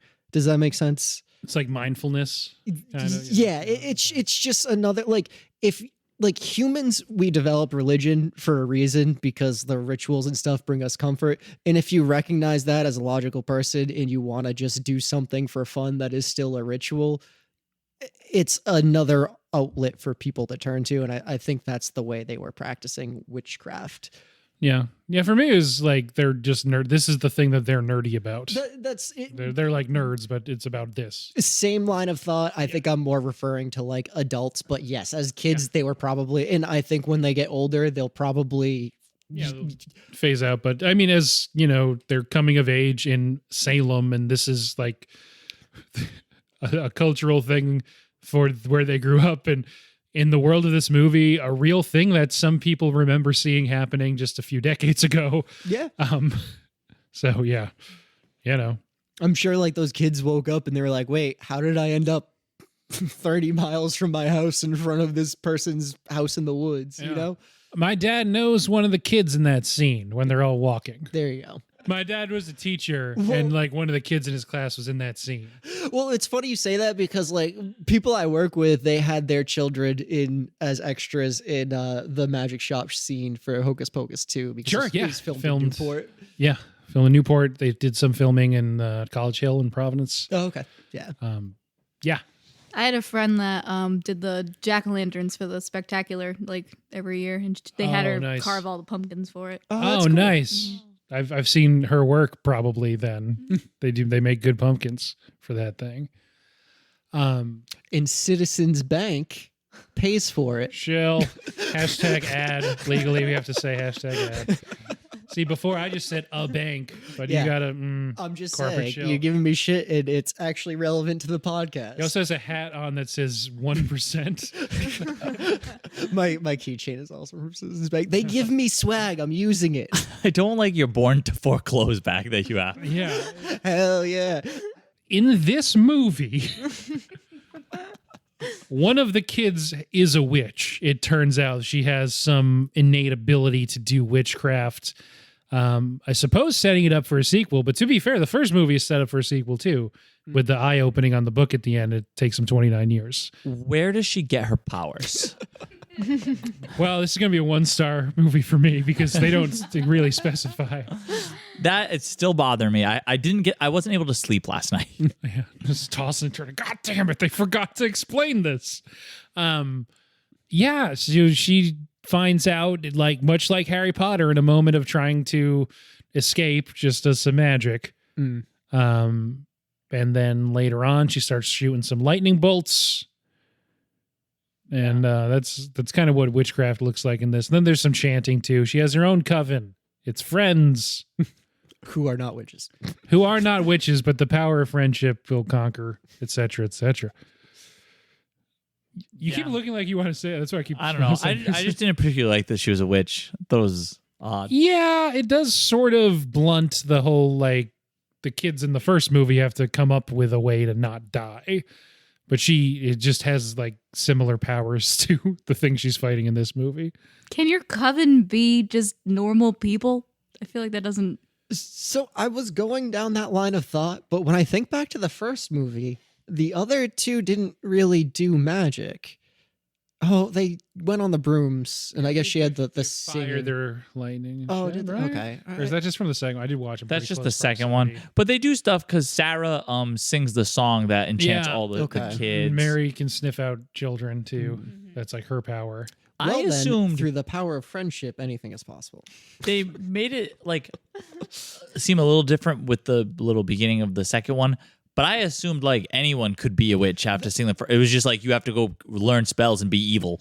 If you're really into it, yeah, I feel bad for her friend who's like been with her every step of the way who can't do magic. Yeah. Sorry, sucker, didn't believe enough. I just thought maybe she's not 16 yet because they made like a big point of it. They had to be 16. Nah, that's a theory. Oh yeah, that is a dynamic that they introduce in the second movie, right? If they made a point, I mean, Chekhov's gun, right? I don't know. Just gotta advance the plot forward. You think it was a gun? I think it was a gun. How long? A gun? At what point did you guys realize that? I got powers too, witch. Boom! Knock you right off your Watch broom. the shit out of that movie. Yeah. At what point did you guys realize that the spell was going to kill her sisters? Like immediately. Yeah. Right. Immediately. It's Yeah. like it's gonna take what you love the most. Oh, you only love two things at most. Or just like, I mean, the whole, even the prologue, every step of the way, they're like, oh, book doesn't like to do that one. You got to read the directions. Make sure you read the directions. So you're like, okay, unintended consequences, and then she takes the thing you like most. She's like, well, she only likes one thing. So. I now I'm kind of wishing it was the thing you like the most. It took one sister, and then the other one would have been left like wicked pissed off. Ooh, yeah. Which sister would it be? They don't That have would've like, been really the funny. best relationship. I don't know. I don't know. I thought it was either that or she was gonna end up super old, but I didn't think that made as much sense. What's the lady who plays like the prime witch that they see in the woods at the beginning of Hocus Pocus 2? What's it, Hannah Waddingham? She's in Ted Lasso. She's won a couple Emmys now, I think. Yeah, she was also in Game of Thrones. Yes, she was Oh. the shame Yeah. nun. She was that's awesome. Cersei. The Was one- she Cersei or She the was person doing the it? one the who- person doing it, yeah. Oh, That person was old. Yeah, I did too. Hannah Waddingham. I loved that they got on Roombas. I thought that was incredible. I loved it. I don't know. Sorry, it was a little- Yeah. So- Calling back to the fact that she uses a vacuum in the first one, that's where one of the really rude sound effects happens. Yeah. I was like, when that happened, I was like, oh, that's kind of funny. I was like, oh, but I was like, oh, it's just like a little silly thing. But then the fact that they come back later as like a key plot point, I was like, okay, they're important too. It's pretty great. that started happening, and my mom goes, they're gonna suck up all the salt. It's really funny too because when Yeah, they are. when they were looking for brooms, I was watching it with like Will and Sarah kept saying like they're gonna ride on Roombas, they're gonna ride on Roombas, and then like as soon as they introduced the Roombas, she like lost her shit. So it made it a lot more like I don't know, fun. Did she steal those Roombas? I think she stole the Roombas. They're yeah. very expensive. They're very expensive. Do you think she purchased them? I don't know. They don't have money. Well, she said that she talked to some guy there, right? About the Roombas, who told her about the Roombas. Yeah, to figure out like where they were in the store. Oh. Yeah. I mean, some of us at least have worked retail. You don't actually stop people from stealing. No. Yeah, that's It's a big liability. You have to let them steal and then tell someone about it later. I wouldn't even tell later. Sometimes you don't. No, yeah. It never had it happen to me, but It's like that meme where like, you could kill someone in Walmart and the Walmart employees would just not do anything about it. no, because they don't want to get killed. Right. Well, They don't have enough. They don't get nobody paid gets enough. paid enough like for that. yeah. Yeah. At Old Navy, It's we had literally what it a specific loss prevention guy, and he would just like he was probably like 6'1" and like very large, and he would just wear a baseball cap that he pull over his eyes in like a regular baseball shirt, and then he just like skulk around in the women's section. Yep. And it's like, could you be any more conspicuous? Like you are very clearly security for this store. Like at least go to the men's section, man. Yeah. It's fun. He didn't catch anyone ever. No, but it's sometimes maybe he deterred I'm sure. something. But I mean, any clothing stores probably not. But the big box stores have so much shrink that it is just what it is for them. That's why Walmart is so litigious. If you steal anything from them, even if it's like under $5, they try and get you arrested. So, anyway, back to the movie that we apparently are. So Tony Hale's in line for a caramel apple. He gets pulled away by his father duties. This is around when the dance sequence happens. There's the drag queens that are all dressed up like the Sanderson sisters. Thought that was actually like a decent Hilarious. sequence. I don't know. The song choice, like I wish it was spell related. And it just seemed a little too on the nose to be like, we got to find someone. So we're going to sing a song about like getting someone, find you and get you. I don't know. I just like one more. They didn't get him though, right? They just found him and then they left. They didn't find him either. He found them. I mean, I guess, but Okay. right? Partial credit. Yeah. Yeah. They found his house. They found his house. And then And they do just need his blood, so they find the daughter. Well, and no, I they mean feel like the that's- flash mob, right? They danced up to him and they found him and then they were like, oh, Oh, right. found yeah. you. but that was it. That was all the witches had him do was just find him. Yeah, don't know. did she just say find him? So I'm going to find you. I'm going to get you. Get you. They didn't get him. They didn't get him. No, that's what she's saying. But I think in the end she says like find him or something like that. Oh, so they just found him. They found him. It's a bad spell. By the time they find him, are they already trapped in the salt circle? They're stupid witches. It's hard to control. No, because when they're trapped in the salt circles, like when he shows up at home. Oh, right. And he's like, what are these people doing in my garage? Doesn't know. But then he goes back, and that's when the flash mob happens, right? Because he comes home because he's to like ground his daughter, and then he goes back. Mm. But when we actually see him and them in the salt circle, that's the second time he's come back at that point. Yeah, that's after the flash mob finds him. You're right, because he's like, I bought this terrible candy apple. And he's like, there's these At Walgreens. these people in my garage. At my friendly local Walgreens. And he gives the cross streets and says like there's daily specials. And then he's like, and these weirdos are in my garage, and I'm not going to deal with that. I'll just go sit in the house. Yeah, just like, okay, I guess kids, this is on you. So someone from the flash mob stole his candy apple? Yes. Yes. Why? They were trying to get For, him. I don't They know, missed. for comedy. That was probably a punch up in one of the It drafts was part of of the the script. spell. Yeah. Make him sad first. So there's a moment that I'm trying to place, and obviously these are all blending together, but when the two main girls get to the friend's house, and she's like, oh, you told my dad I was having a party, and now we're mad at you. And they look out on the street, and they just see one of the witches just chasing the boyfriend down the street, and they're like, "We better get inside." It's just like, this feels like for him such an active like life and death scenario, and they're just like, "Well, we got to go form a plan." It just feels strange to me. Come on, man. You give witches shit all the time. Here's your chance. Go fight them.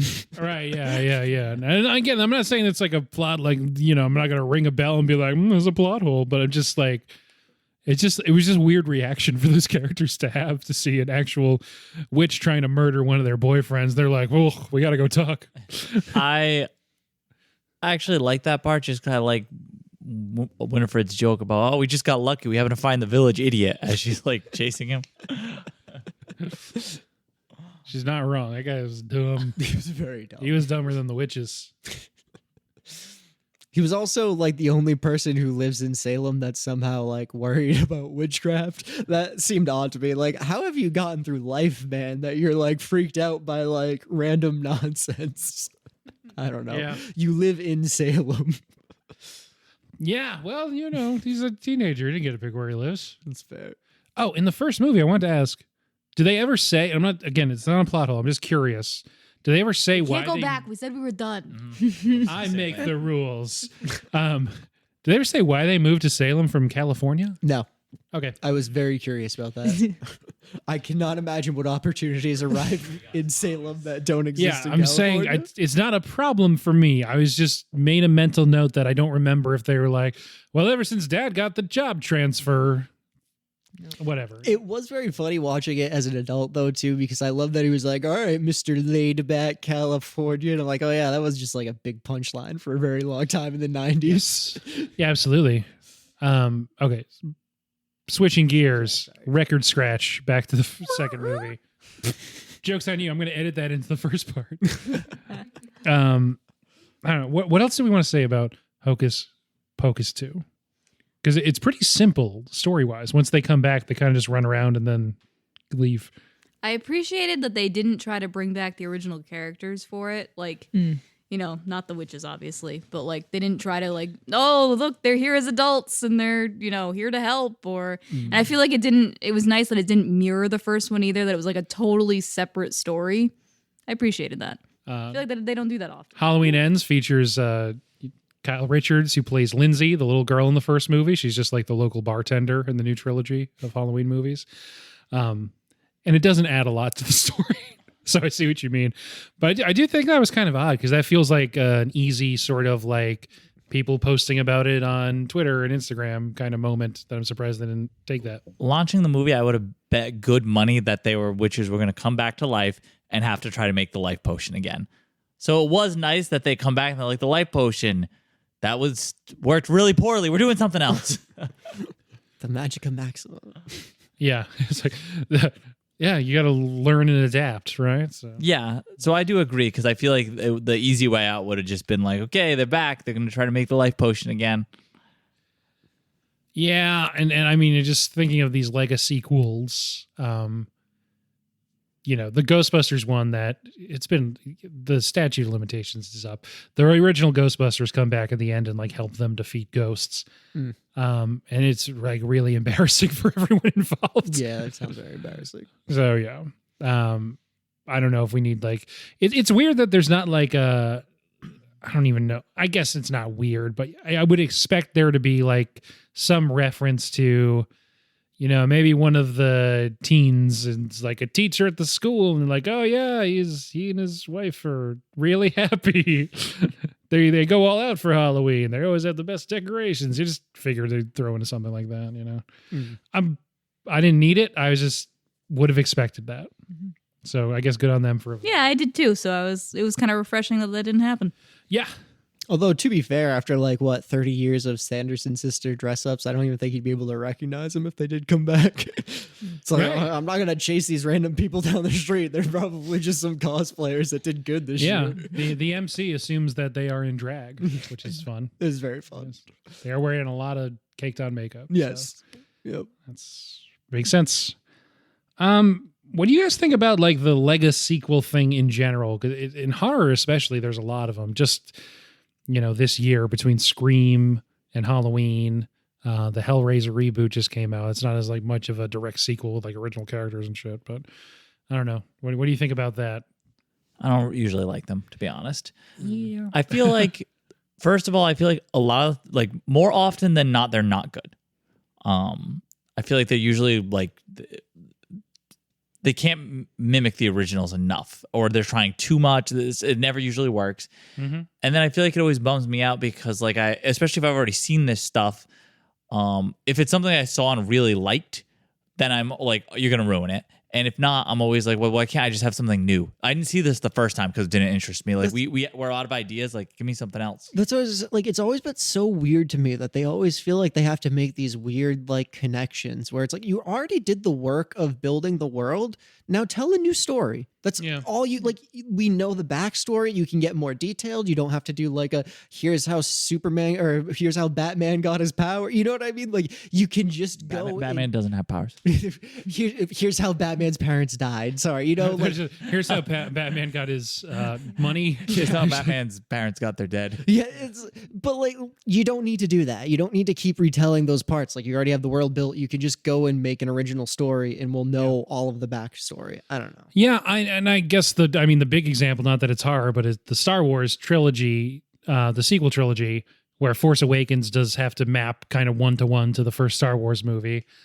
And not, it's the same things are happening in just different settings, but it is like at this point, this person on the sand planet is going to do this, and then there's going to be an X-wing fight around this kind of contraption, and it does this, and there's a planet-killing big laser thing on a base. I should have mentioned in the beginning, but I've also been watching Andor, and that's why I love Andor. It's basically like Rogue One, where there's no connection to the other movies. It's just here's a group of people that are trying to fight the Empire. None of them are Jedi. None of them are connected to anyone. No one's the Emperor's niece or whatever. Like they're just doing a new Star Wars story in the Star Wars world, which is fun. I think the Scream movie that came out this year, back in like January, so it barely feels like this year, did a pretty good job of, like all the Scream movies do, having a character call out the plot conventions that they're like emulating or making fun of or subverting. In I think they refer to them as requels. I think legacy sequels is kind of won out in popular parlance. But yeah, is it always necessary? Only if you do something different. So I think Hocus Pocus 2 has different character dynamics and doesn't do just sort of an approximation of the same plot. So at least it has that going for it. Yeah, I agree. Okay. Good. What did you think, Jordan? I feel like you haven't... I feel like it probably falls more on the side of one of those sequels that cheapens the first one a little bit, but I still liked it. It was still fun to watch, like Bette Midler and Sarah Jessica Parker and I don't know the other lady's name, but it was fun to watch them come back. I get to do this after. Yeah. What did you feel like cheapened it? It just was not, I think, one of those sequels that was better than. Or no, not even necessarily better, but it just like not additive. Yeah, it was. The story was not really great. I don't know. That's fair. Yeah. Yeah, it almost feels like it's serving as a jumping off point for them to follow this girl who has magic powers to the next Hocus Pocus movie I could certainly see that. without some having kind to of pay like the established, more famous people. I could see that. It does kind of feel like they killed off the more famous people to not have to. Yeah, that's the cynical look, but hey, we'll see how There's it a- plays out. But you're probably right on that. Hocus Pocus 3 will be like, you have an amazing opportunity to go apply your craft and learn how to be the best witch you can at Walmart. And it's like an hour of her just like doing magic in a Walmart. Walmart has all of your locally sourced witchcraft needs. It's kind of crazy. You can go down to your witchcraft I aisle. love my Walgreens, but if I need all the things I'm going to need to become the best witch I can, we got to go to Walmart. Have you been using those small businesses that the owner has you unexpectedly summon witches to kill you? Come to Walmart. We don't do that shit here. No black flame candles here. No. Anyway. So that it looks like we've ran Hocus Pocus 3 in addition, so we've gone way over our prompt. Cobweb's a good name for a cat. It's no Thackeray Binks. Zachary Beans? Yeah, Zachary Beans. That's what it sounds like she's saying. Binks is a good name for a cat, though. Binks is pretty good. I like how Bette Midler says book. I don't have anything analytically to add. I did like the book as a character. Book's good. I'm glad that he has his own opinions. I don't know. It stands out even more in the second one that they all just call it book, and not like the book. And I don't know. I like that. It's weird that it's made of human skin, like that they Don't worry pointed that about out a it. couple times. Yeah. It's got Yeah. an eye. She walks home with it at the end. Like the epilogue is her walking away with the thing. And I'm like, you're just going to bring that home? Be like, yeah, I brought home this book made out of human flesh. Historically accurate. There's quite a few books that have been made out of human skin. Yeah.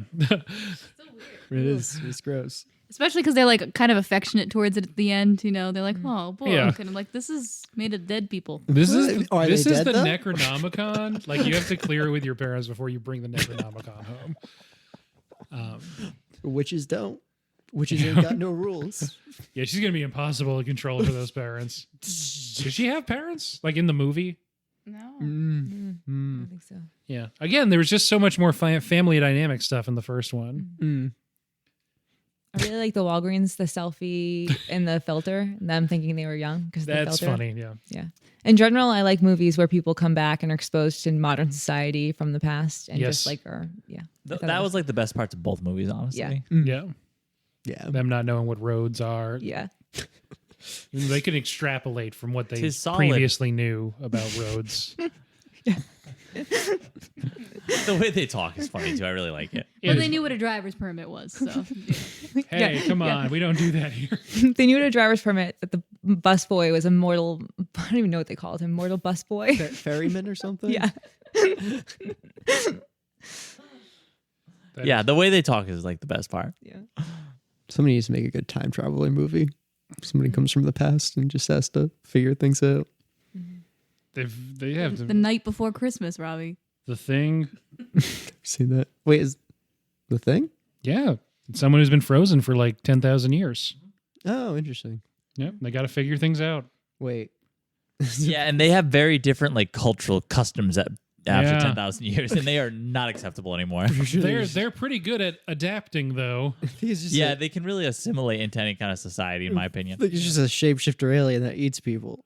It doesn't eat people. It absorbs and becomes them. Oh, what happens to the person?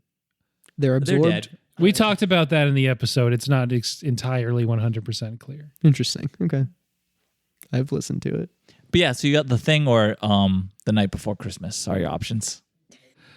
All right, so every episode we'll give ratings, and this time we'll give 2 of them, and I'll put them up on our show's Letterboxd page. That's Late to the Movies, the number 2, on Letterboxd. Just search it, follow it. On a scale of 1 to 5, on any scale of your choosing, except for stars, it can't be stars, and you can go up by 0.5. Lowest you can do is 0.5. So between 0.5 and 5, going up by halves. We could do, one and the other one. I'll put up posts for each one on Letterboxd.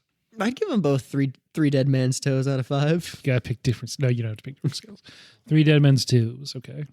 First one, Hocus Pocus. I'm gonna give it 3 out of 5 squished cats, and the second one, Hocus Pocus 2, will get 2.5 out of 5 witch crystals. All right, the first one for me will get 4 brooms. And then the second one for me will get 2.5 Roombas. I feel like if you do like a equivalency scale, that's like the same. Wait, is it pairs of Roombas? Because that's No. actually more. Nope, just 2.5. Yeah, Hocus Pocus 1 for me. Watching it this time, I remember it is actually pretty good. It's fine. It's better than fine. The second one I think is just kind of fine. So I am also going to do different numbers. So for Hocus Pocus 1, I'm going to go 3.5 inappropriate bus drivers. Nice. And on Hocus Pocus 2, 2.5 inappropriate mayors. Okay. All right. I'll give Hocus Pocus 1 3 stolen shoes Nice. out of 5. And then Hocus Pocus 2 will be... What, you're offended? Why are you upset? You have to have an even number of shoes. No, that's why I picked it. I want him to walk home weird. It'll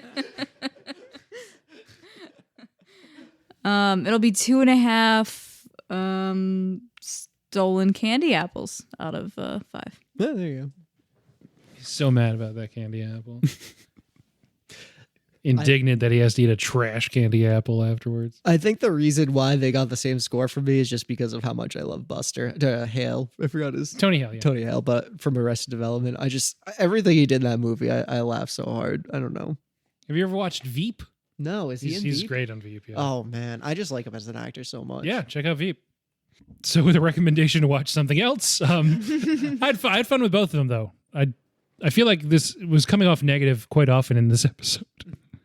But that's just because I'm really tired and I'm wearing Greg's headphones. And I sound angrier to me through these headphones. You always sound like that. It's a shit. feedback loop. It's a feedback loop. That's what's happened. Yeah. Okay. Well, hey, that's our episode on the Hocus Pocus. Hocus Pocus duology. Yeah, Hocus Pocus. No, it's like attorneys general. It's Hocus Pocuses. It's Hokey Pokeys. It's Hocus Pocus. That's it for the Hocus Hopefully Pocus. in the third one they turn themselves about, Well, you can turn yourselves around and stop listening, but not yet, because I got to plug that you can listen to us on Podbeans, and that's it. Wait, I'm seeing here also Google Podcasts, iTunes, Stitcher, Spotify, Apple Podcasts, other places too, probably. On our T Public page, as I've we been mentioned, putting them on the dark web. dark web. Yeah, that's the best place to listen. The dark web, at least this month when we're doing Spook 'em Ups. I didn't mention that this is called Spook 'em Up month in the last episode, so people are going to think I softened on it, but I'm still very, very much in favor of that name. Anyway, so I think I told you, Noah bought his t-shirt with your face on it. He was wearing it in the last episode. If you'd like to be like Noah, which is to say a good person who is going to heaven, Not a witch. I'm just saying, if you want to be like Noah and Thackeray and Emily, go on TeePublic and buy a shirt with Greg's face on it, or the one that doesn't have Greg's face on it. But if you do that, you have to buy more. Data's been showing we got a lot of the evangelical crowd watching, so we want to market to them. For the fine print, I can't promise that you're going to go to heaven or not based on whether or not you buy merch for this podcast. So you can also email Noah, tell him how much you're excited to go to heaven with him, and late2themovies@gmail.com. That's the number 2. Ben, if Joel Osteen can do it, you can too. Yeah. I don't know. Is there anything else I usually say? It's been a very, very messy episode. It's going to be an awful time editing. Not excited for that part. So let's end it now while we still can. I got like 40 more minutes of material I want to get in there. Considering everyone's just like, yeah, it's fine for the first like 5 minutes. What I watch? I don't know. I watched a movie. You want me to talk to you about Shawshank Redemption? Add another hour on. No, I don't. I want you to watch more interesting. No, I'm kidding. We'll just do Shawshank eventually, probably. So don't talk about it yet. Oh God, you're tricking me into monologuing. Oh, son of a bitch, call me monologue. Okay. Yeah, Magic Mystic. Fucking. Magica Mystica. I'll show you how the words are spelled. I can't remember. I no longer put a spell on you, so now you're gone because you're leaving. Bye. Oh, thanks for being on the podcast, guys. So we had Ray, Greg, Jordan, Robbie, right? Robbie? It's Robbie. Robbie. No, you haven't had to legally change your name to Citizens yet? Well, it's Rob Citizens, but Rob Citizens. Sneaky bank. Maybe in the first movie, the guy's last name is Denizen. So basically, oh fuck, we gotta end the fucking podcast, guys. Stop it. All right, thanks for listening. Fly. Don't light the black flame candle or we'll come back. Yeah, don't make us. Please let us rest. You virgins. All right, because they can't light it if they're not virgins. No, yeah. So anyone listening to this podcast is in the clear. Okay, bye.